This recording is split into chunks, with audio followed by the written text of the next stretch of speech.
'99 was full of surprises, not the least of which was a small little independent film that took us all, and I mean all, by surprise. Listen. Hello? Hello? Every time it gets dark, you're just like, oh, shit. Oh, shit, not again. It's all around us. That is fucking weird. Usually if you go camping with friends. Let me put jeans on. Take the video camera. You were going to be doing some things that you wouldn't be doing on any other shoot in your life. There was actually a clause in our contracts about mental health.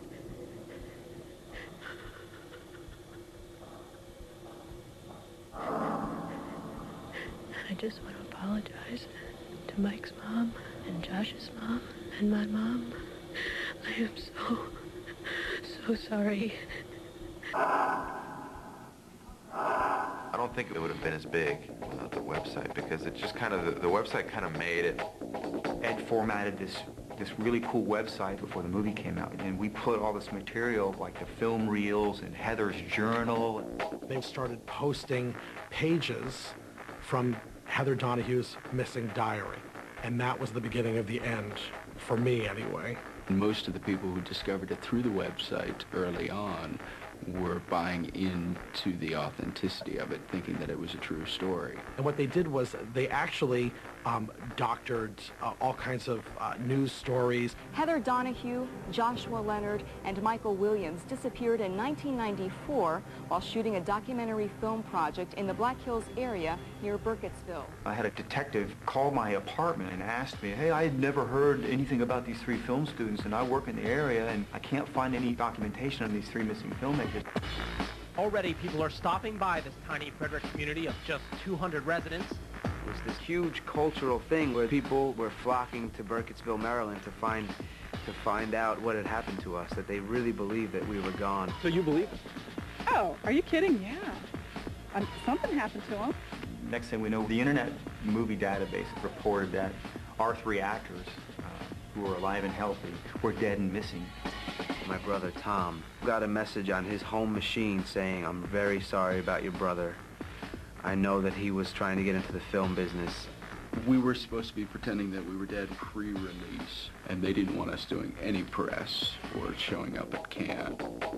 I was at the Cannes Film Festival in 1999, and I was being followed around by a documentary crew. We're going to the Palais so I can go and see what screenings are on today. They wanted a sort of sense of going into and coming out of a screening. This is a press screening for the Blair Witch Project, which is a documentary on this wood and bizarre happenings within. Well, the thing about seeing a film like Blair Witch at Cannes is that nobody else has seen it yet. There had been a screening in America, but this was the first time that people had seen it here in Europe. And the next shot, essentially, is me coming out with my hair all grey and going, fuck you now, fuck you now. Fuck you now.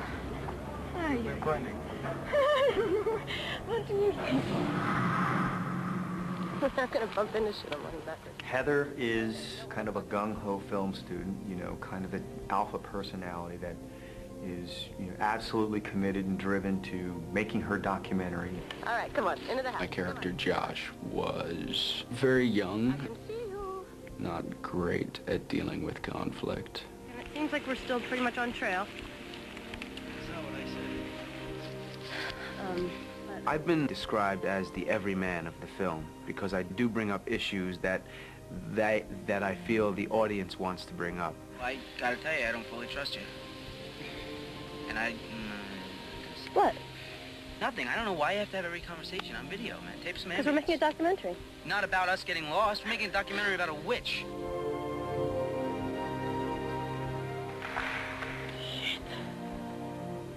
The idea for Blair Witch was basically this documentary crew in the woods, lost, and something kind of haunting them. Something's just vaguely suggested and never really seen. Basically, the actors shot the film for us. Oh, fuck. We came up with this system of directing the actors by remote control. They would put down a rock to make sure that at that point, when we passed that rock, we would put the camera on. We're very, very, very close now. Ed and I scouted the woods about 3 weeks in advance, and we went to all the different places in the woods where we wanted their campsites to be. Whoa! What is this? Dude, guys? And then we'd have little things waiting for them, actual plot elements in the film. They're all over the place. Holy shit. Our approach to the movie was to have kind of this turning the screws effect as each day goes by. As the characters run out of food, we start giving the actors less and less food. Who wants a cheeseburger? I do. They wanted us to be hungry and tired. Meatball. Just one meatball. And a long red glass of wine.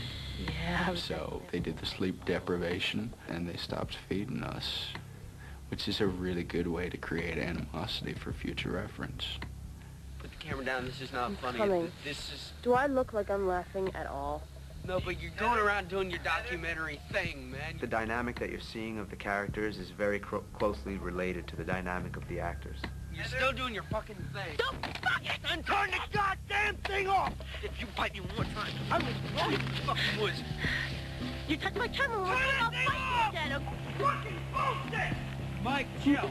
Besides the fact that we wanted to keep them safe, we wanted to push them as far as possible. We told them beforehand, we said, you know, we're going to do some wacky things to you.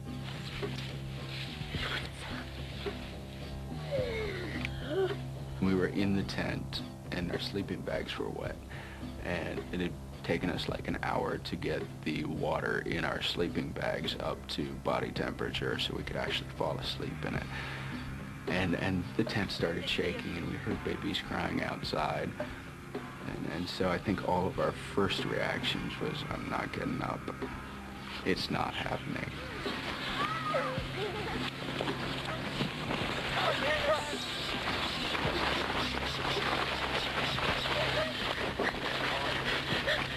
Go, fucking go! You're waking up out of an extreme tiredness. Your mind isn't quite where it should be. Oh my God, what the fuck is that? What the fuck is that? I mean, you can feel the blood pump out of your skin because it's so eerie, the sounds and the noises. Turn that light off. Turn it off, Josh. You're like, please make it stop. The last night of the film, Heather's note and my note was to say our goodbyes to our families.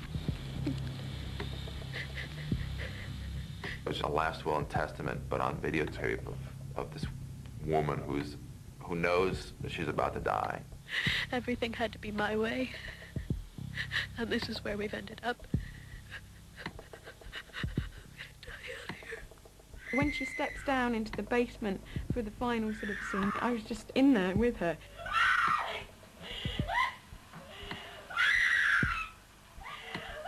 It's just, oh, I can't stand it.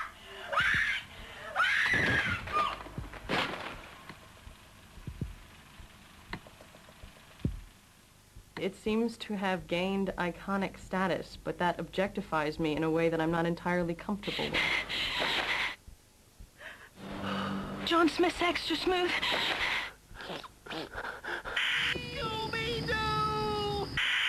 Does anyone have any tissue?